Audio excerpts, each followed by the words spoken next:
جیسا کہ آپ جانتے ہیں کہ کرۂ ارض پر روزانہ 3,53,000 کے قریب بچے جنم لیتے ہیں،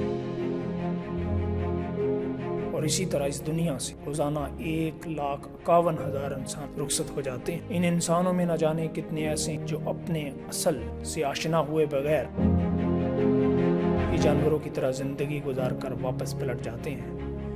مولانا روم نے انہی لوگوں کے بارے میں اپنی مثنوی میں ایک تمثیل دی ہے۔ ان کا کہنا ہے کہ بانسری سے پرسوز آواز اس لیے نکلتی ہے کہ یہ اپنی اصل سے کٹ گئی ہے، لیکن حیرت ہے کہ انسان اپنی اصل سے کٹ کر کیسے زندگی گزار لیتا ہے، اور اس میں سے کیوں وہ آواز نہیں پیدا ہوتی، کیوں وہ سوز جنم نہیں لیتا۔ شاید انہی کے لیے البرٹ کیمو نے کہا تھا کہ انسان وہ واحد حیوان ہے جو اپنی اصل کی طرف آنا ہی نہیں چاہتا۔ آپ اپنے ارد گرد نظر دوڑائیے، آپ کو یہ کیفیت ہر طرف عام و کثیر نظر آئے گی۔ آخر کیوں؟ کیا ہر انسان خاص اور امتیازی خوبیوں کے ساتھ نوازا گیا؟ کیا ہماری تخلیق کروڑوں کروموسومز میں سے ایک کا انتخاب ہے؟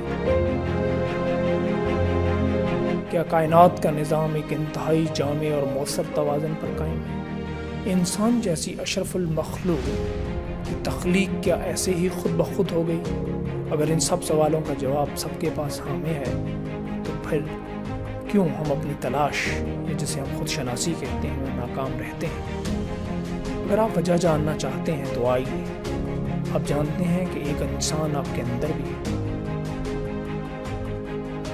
جو نظر نہیں آتا پر دکھائی دیتا ہے۔ جب آپ کے اندر سے کچھ کرنے کی آواز آتی ہے، ایک امنگ، ایک کشش، کچھ کر گزرنے کا جذبہ، وہی آواز جو آپ کو اندیکھی ذات کے آگے جگا دیتی ہے۔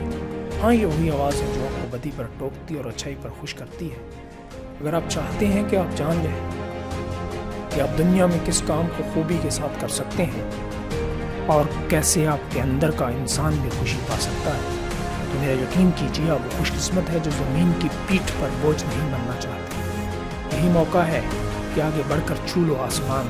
اگر آپ نے فیصلہ کر لیا تو آپ کے قدم آگے بڑھنے سے کوئی روک نہیں سکتا۔ اس کے لیے آپ کو 5 کام کرنے ہوں گے جو آپ اس دنیا میں ایک بامقصد زندگی کی طرف لے جائیں گے۔ نمبر 1، خیالات قدرت کی نعمت ہے۔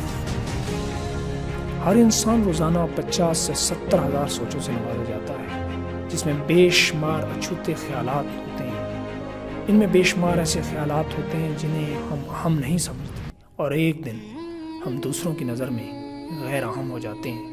یہی وہ انمول ہیرے ہیں جو انسان کو دوسروں سے ممتاز کر دیتے ہیں، حالانکہ یہ بہت اہمیت کے حامل ہوتے ہیں۔ یہ انمول ہیروں کی مانند ہیں جن کو کہیں سنبھال کر لکھ لیں۔ ایک دن آپ جان جائیں گے کہ آج آپ جو کچھ بھی ہیں، آپ کے اصل کام کی طاقت یہ وہی خیالات ہیں۔ نمبر 2، اپنے آپ سے بات کرنا سیکھیے۔ اگر یہ سب جاننے کے بعد بھی آپ نے اپنے آپ کو بدلنے کا ارادہ نہیں کیا، تو پھر یقین کیجیے کہ آپ بھی وہی زندگی گزارنا چاہ رہے ہیں جو کہ اس دنیا میں باقی لوگ گزار رہے ہیں۔ اور اگر آپ نے اپنے آپ کو پا لیا تو اب موقع ہے کہ آپ کو اپنے خود ساختہ خول سے نکلنا ہوگا۔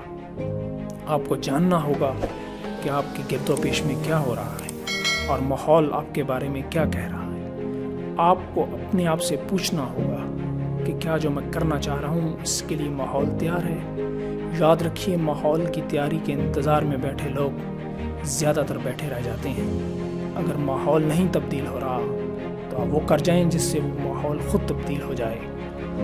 مولانا روم کی بات کو یاد رکھیں، لوگوں کی باتیں پتھروں کی طرح ہیں، ان کو پیٹھ پر لا دو گے تو پیٹھ ٹوٹ جائے گی۔ ان کو قدموں تلے ایک برج بنا لو اور ان پر چڑھ کر بلند ہوتے جاؤ۔ اس لیے اپنے حصے کا کام کر گزرو، اور اس کے لیے جب تمہارے اندر کی آواز تمہارے عمل کے ساتھ مل جائے تو سمجھ لو یہی وہ وقت ہے، یہی وہ راستہ ہے جس کے بارے میں مظفر وارسی نے کچھ یوں بیان کیا: دوسروں سے ہی تیرا نہیں واسطہ، تیرے اندر بھی ہے ایک کٹھن راستہ، حوصلے کی ضرورت ہو تجھ کو اگر، بے ضمیری سے ڈرنے کا فن سیکھ لے، آدمی نام ہے شوق تعمیر کا، ایک ہی رخ نہ ہو تیری تصویر کا، چاند کی دول بن دول کا پھول بن، سنگ میں رنگ بھرنے کا فن سیکھ لے۔ نمبر 3، چیلنج کو قبول کرو۔ شاعر نے اسے کچھ یوں کہا ہے، تیرے دریا میں طوفان کیوں نہیں، خودی تیری مسلمان کیوں نہیں۔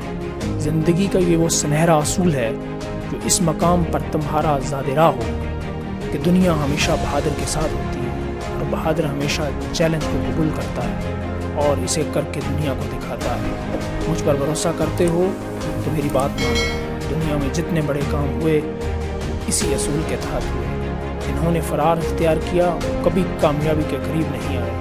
شاعر نے اسے یوں کہا، سب کریں گے تیرے درد پر، سب کریں گے تیرے درد پر رشک بھی، سب کی آنکھوں میں ہوں گے تیرے اشک بھی، دامنوں میں سمیٹے گی دنیا تجھے، ٹوٹنے کا بکھرنے کا فن سیکھ لے۔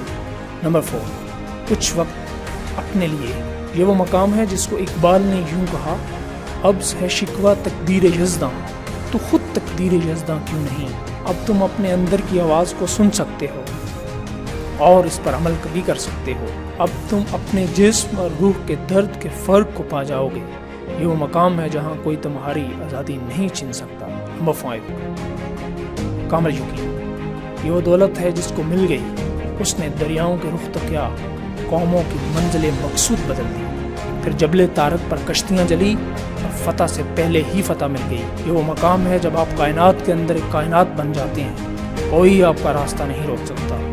اب دوئی نہیں یکسوئی ہے، آپ خود شناسی کے اس مقام پر ہیں جہاں اپنی اصل کے سارے پرت کھل جاتے ہیں۔